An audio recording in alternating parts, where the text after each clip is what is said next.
Shalom, peuple de Dieu. Je suis dans la joie de revenir au milieu de vous.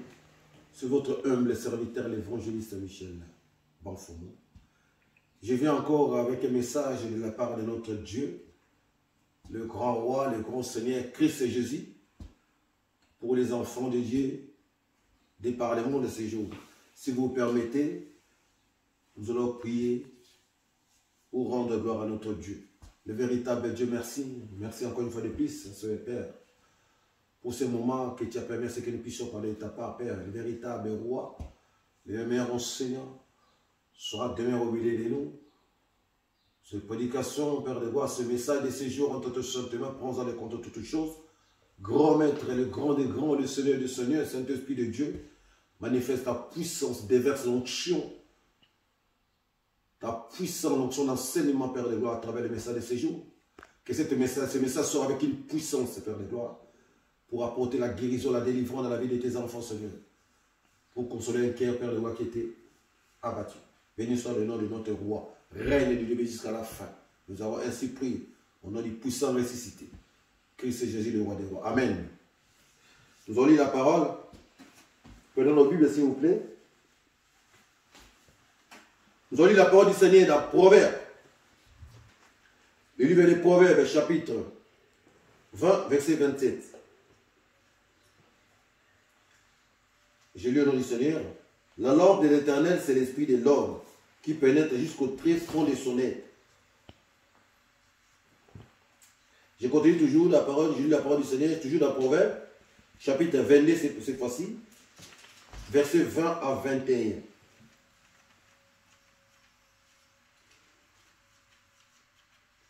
N'ai-je pas écrit pour toi 30 chapitres des conseils et des sciences,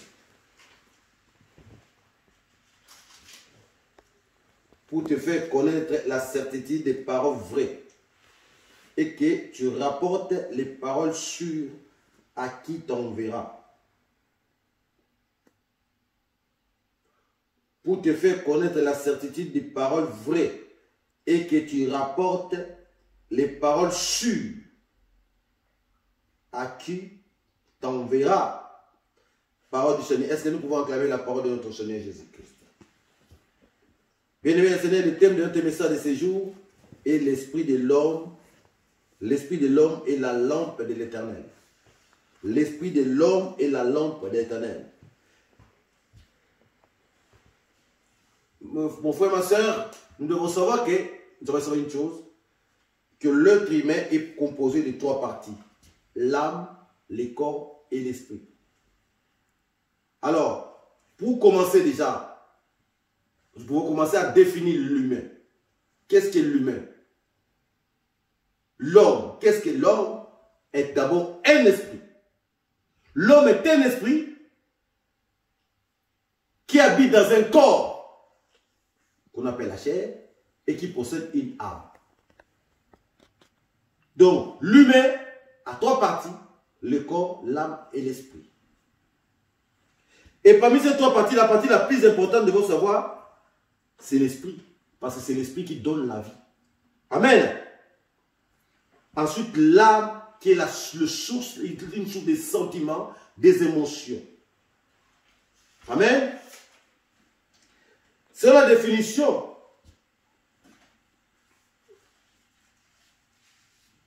L'homme, c'est la définition littéraire, l'homme est l'ensemble des phénomènes et des facultés mentales. C'est-à-dire la perception, l'affectivité, l'ensemble des phénomènes de la vie affective. L'intuition, la pensée, le jugement, la morale, ainsi de suite. C'est la raison pour laquelle l'esprit de l'homme est une lampe pour l'Éternel. Pourquoi? Parce que sans le souffle de vie, l'homme ne peut donc pas vivre. La lampe de l'Éternel est l'esprit de l'homme qui habite en nous. Seul élément ou l'élément le plus important parmi ces 3 parties précitées dessus, c'est l'esprit. Amen. L'esprit, pourquoi? Parce que c'est l'esprit qui donne la vie. Ce n'est pas l'âme.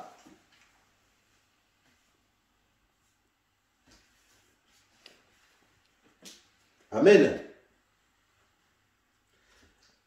Si nous sommes dans la parole du Seigneur nous dit ceci. Ceux qui sont conduits par l'Esprit de Dieu sont appelés fils de Dieu. Nous sommes dans Romains, chapitre 8, verset 14.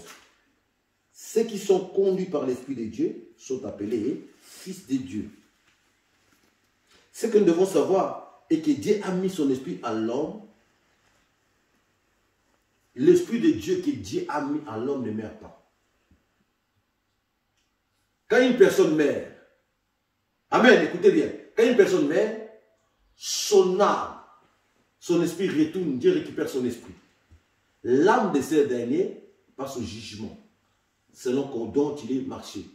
Soit il va au paradis, ou soit il va en enfer. Soit il va au lieu de repos, soit il va en enfer. Et le corps lui retient dans la poussière dont il est venu. Donc Dieu a utilisé juste un corps pour mettre son esprit. Parce que l'homme de nature, c'est un esprit. L'esprit ne meurt pas. Ce que Dieu va juger, c'est l'âme. Alors, étant enfant de Dieu,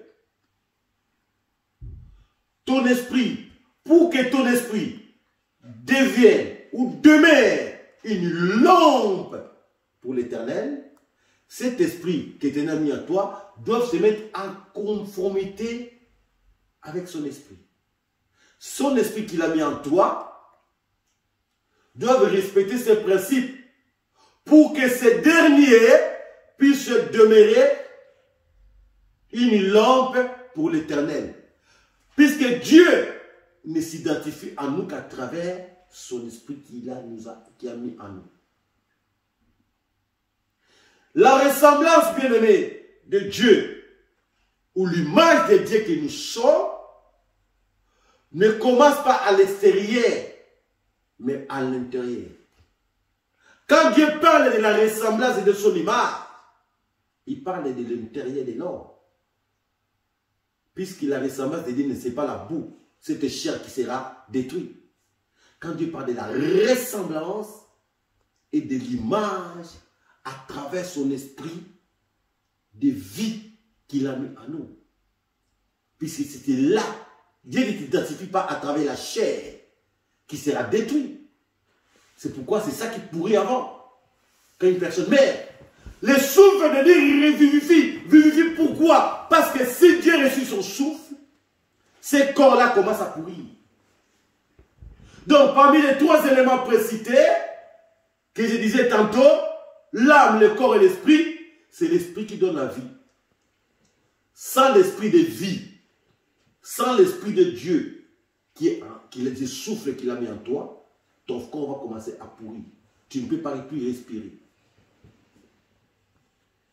Donc, l'esprit que nous sommes, d'où que Dieu a mis en nous son esprit, doit être en conformité avec son esprit. L'homme ou les enfants de Dieu que nous sommes, nous devons être conduits selon l'esprit de Dieu et selon pas un autre esprit.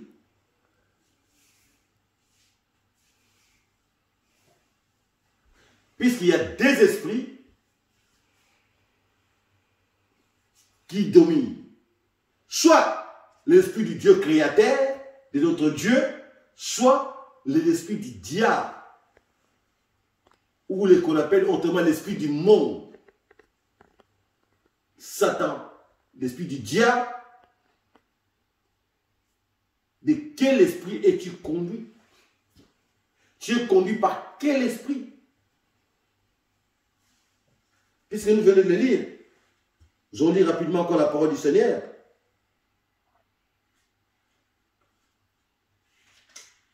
Dans 1 Corinthiens, la parole du Seigneur nous dit ceci. La parole du Seigneur nous dit ceci.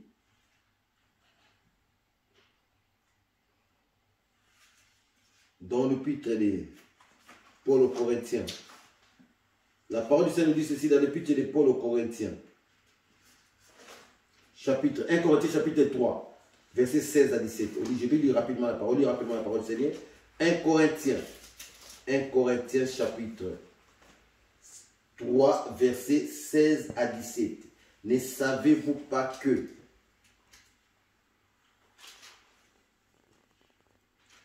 votre corps, vous êtes les temples de Dieu. Je lis rapidement. Excusez-moi, 1 Corinthiens chapitre, voilà, chapitre 3, verset 16 à 17. Ne savez-vous pas que vous êtes les temples de Dieu et que l'Esprit de Dieu habite en vous? Si quelqu'un détruit les temples de Dieu, celui-là, Dieu les détruira, car le temple de Dieu est sacré. Ces temples, c'est vous. Amen. Je répète, ne savez-vous pas que vous êtes un des temples de Dieu et que l'Esprit de Dieu habite en vous? Amen. Nous sommes les temples de Dieu. Pourquoi? Parce que l'Esprit de notre Dieu, l'Esprit du Créateur habite en nous.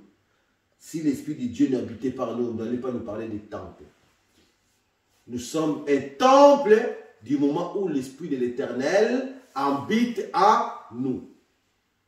Alors, comment doit être un temple de Dieu? Nous sommes un temple de Dieu. Nous sommes la demeure de l'Éternel. Un temple là où habite le roi. La maison dont le roi habite, comment doit être cette maison? Les temples que Dieu dont on parle, on peut aussi les caractériser par le palais royal. Comment le palais royal dont le roi, vous avez la nature, la Bible dit la nature ne vous enseigne-t-elle pas? Regardez dans tous les palais royaux, dans les pays où tous les pays qui sont dirigés par des rois ou des reines, regardez ces palais royaux. Comment sont ces palais royaux? Comment sont ces palais royaux? Remplis de perles, remplis de biens.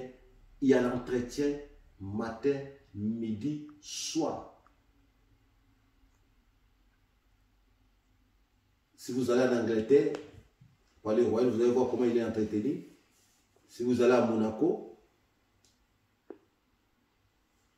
vous allez voir comment c'est entretenu.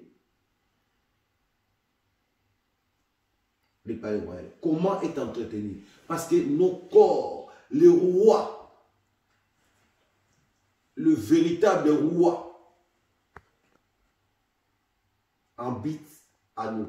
Son esprit habite en toi. Pour que son esprit puisse habiter en toi, comment entretiens-tu ce temple que tu es?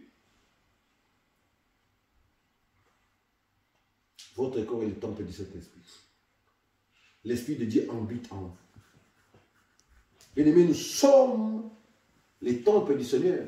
Alors, les temples du Seigneur doivent être entretenus. Comment?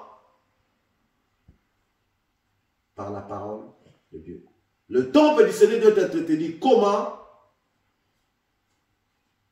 Par la prière. Deux choses. La prière et la parole de Dieu. La méditation de la parole et la prière.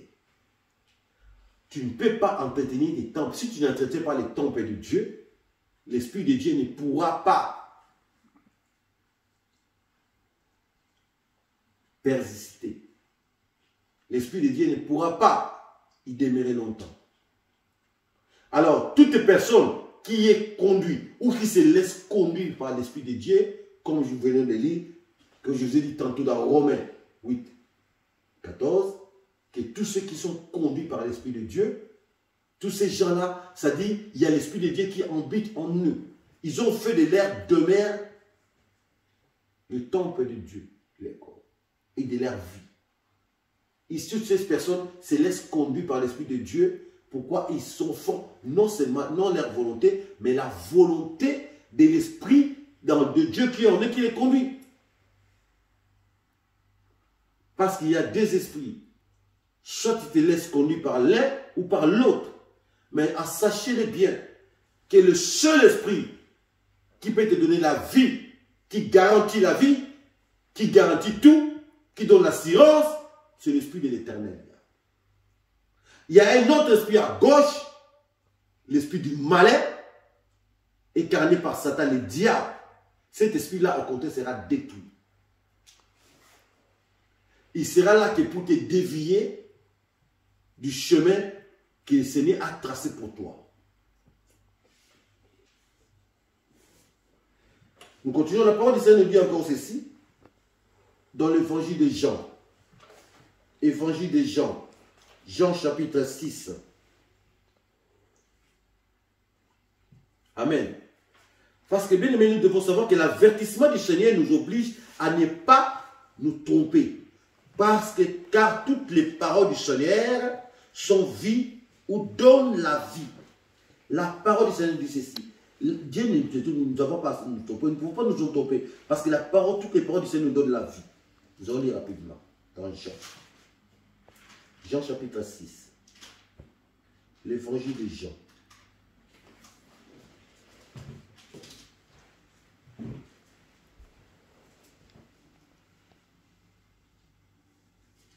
Jean chapitre 6, verset 63. Jean chapitre 6, l'évangile de Jean, chapitre 6, verset 63. C'est lui la parole du Seigneur.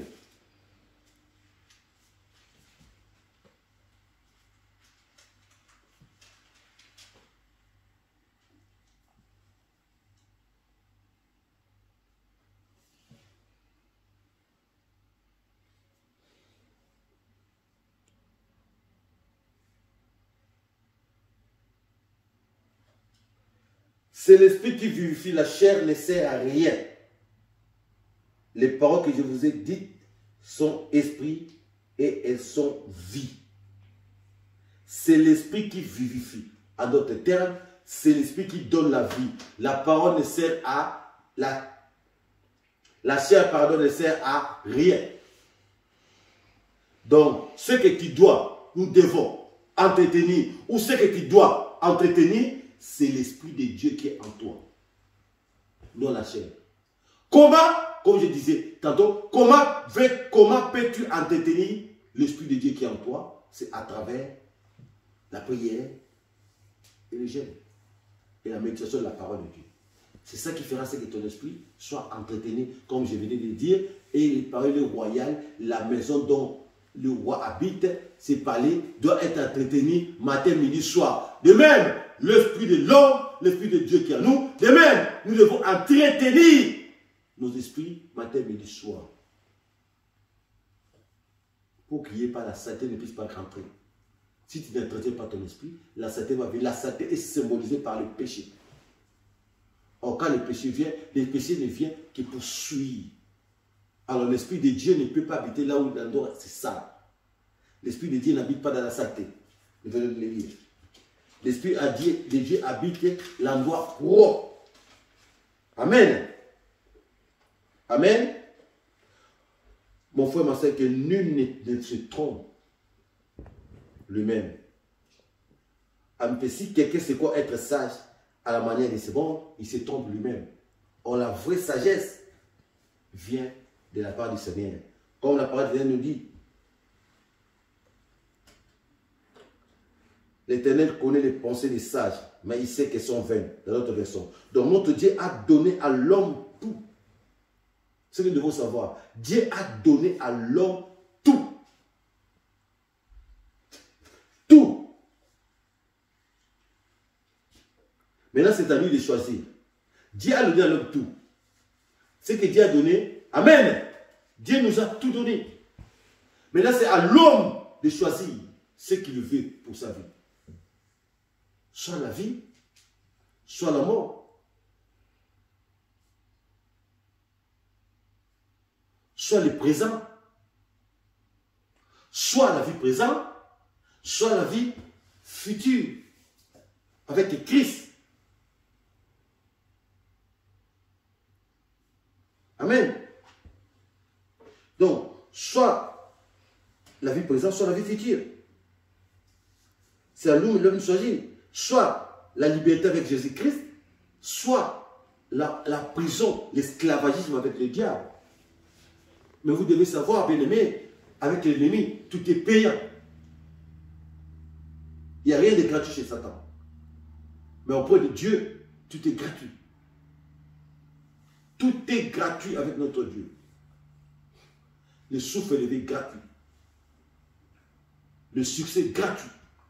La réussite gratuite. L'élévation gratuite. La bénédiction gratuite. Le paradis gratuit. Mais l'ennemi, tu payes pour ta propre destruction. Tu payes pour ta propre chute. L'esprit de l'homme est une lampe pour l'éternel. Donc, en d'autres termes, la lampe de l'éternel, c'est l'esprit de l'homme. Mais si ton esprit, ta lampe, l'éternel qui est ton esprit, n'éclaire pas, n'allume pas, ne s'allume pas, devient ténèbres, comment veux-tu que Dieu puisse te détecter? Comment veux-tu que Dieu puisse te voir? Comment veux-tu être exaucé aussi longtemps que l'esprit de l'éternel qui est en toi ne s'allume pas? Ton esprit qui est la lampe éternelle ne s'allume pas. C'est-à-dire, il n'y a pas la vie de prière, il n'y a pas la vie de sanctification. Il n'y a pas l'obéissance. Il n'y a pas la crainte. Comment veux-tu que le Seigneur puisse agir? Puisque le Seigneur s'identifie à toi qu'à travers son esprit qu'il a mis en toi. Nous devons faire attention, bien le Seigneur. Dieu nous a tout donné. Je dis bien tout donné. Tout. Maintenant, c'est à l'homme d'avoir cette maturité de choisir ce qu'il veut du bien pour sa vie. Une personne qui a accepté Christ dans sa vie ne doit pas continuer à se conduire comme un bébé. Puisque toute personne qui reçoit Christ dans sa vie, il reçoit automatiquement l'esprit de vie en lui. Et c'est cet esprit-là qui a commencé à te conduire. Puisque Christ est venu nous ôter, comme je disais, enlever l'homme de la prison de l'esclavagisme, la prison du péché. Mais toi qui es libre, te comportes toujours comme un prisonnier. Dieu nous a tout donné. Quand on parle de tout, ça dit tout. T-O-U-T. Tout. Tout, Dieu nous a donné. Mais maintenant, c'est à toi de savoir comment t'en procurer du bien que Dieu t'a donné. Mon frère, ma soeur, Dieu t'a tout donné. Toi qui cherches le mariage, Dieu t'a tout donné. Toi qui cherches à avoir des enfants, Dieu t'a tout donné. Toi qui cherches à avoir la stabilité, Dieu t'a tout donné. Toi qui cherches à avoir l'intelligence, Dieu t'a tout donné. Toi qui es malade, tu cherches à avoir la santé de faire, Dieu il te suffit de croire et d'entretenir l'esprit de Dieu qui est en toi. Puisque dans un palais royal, là où il y a le roi, là où habite le roi, il n'y a pas la crise. On ne connaît pas la crise. Dans le palais royal, il n'y a pas la crise. Dans le palais royal, on ne connaît pas la misère. Dans le palais royal, on ne connaît pas la souffrance. Tout ce dont tu as besoin, tout ce dont l'homme a besoin pour sa vie, se trouve dans le oui du Fils de Dieu. Dieu, autrefois, les enfants d'Israël, dans le désert, Dieu les nourrissait à travers la manne qui tombait du ciel.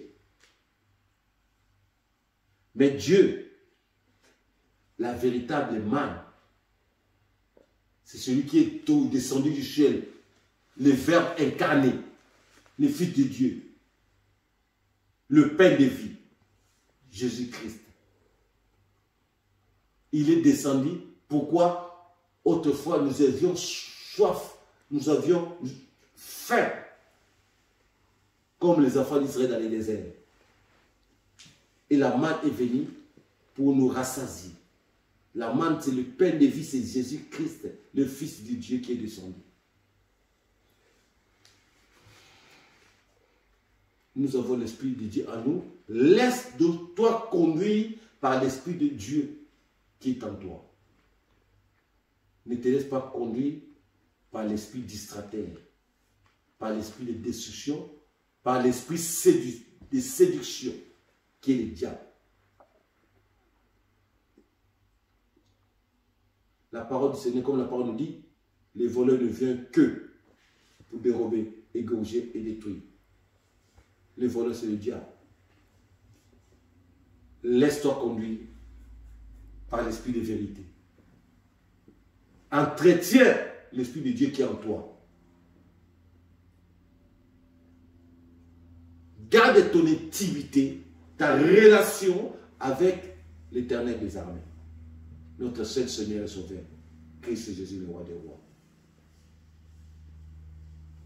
Tu ne peux pas prétendre être enfant de Dieu tout en se laissant conduire par un autre esprit.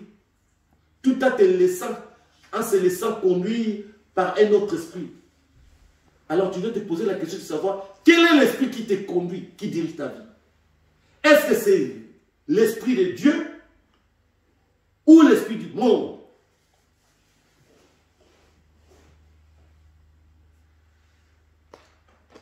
L'esprit du monde incarné par Satan et le diable. Quel est l'esprit qui te conduit?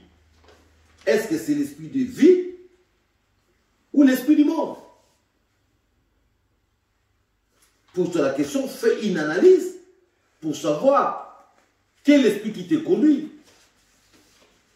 Comme la parole vient de nous dire, ceux qui sont conduits par l'esprit de Dieu sont appelés fils de Dieu. Quel est cet esprit qui te conduit? Quel est cet esprit qui te pousse toujours dans les mal? Quel est cet esprit qui te dirige? Quel est cet esprit qui te pousse toujours dans la désobéissance? À commettre des choses, à commettre des abominations, des choses qui ne glorifient pas notre Dieu. Quel est cet esprit qui te pousse toujours dans la méchanceté? L'esprit de Dieu ne pousse jamais à la méchanceté. Quel est cet esprit qui te pousse toujours dans les mensonges? Sachez que l'esprit de Dieu ne pousse pas, ne ment jamais.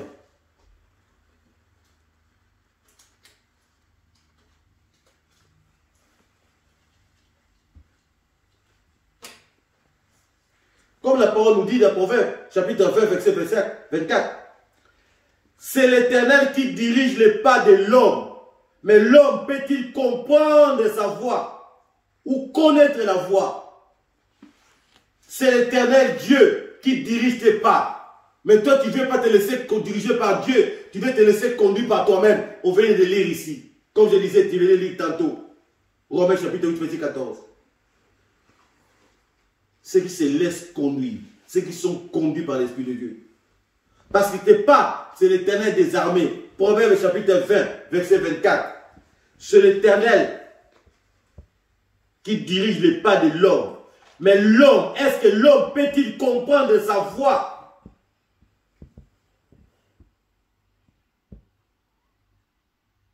Est-ce que tes pas sont dirigés par Dieu? Est-ce que c'est Dieu qui dirige réellement ta vie? Est-ce que c'est Dieu qui conduit réellement ta vie?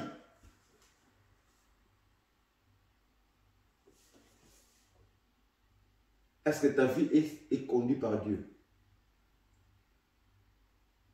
Qui conduit ta vie? Qui dirige ta vie? C'est pourquoi, mon frère, ma soeur, le Seigneur veut dire à un enfant de Dieu, ce jour, de se laisser conduire. Laisse Dieu conduire ta vie. Laisse Dieu diriger ta vie. Laisse Dieu diriger tes pas. Ne te conduis pas toi-même parce que tu ne connais pas les chemins. C'est lui qui connaît les chemins.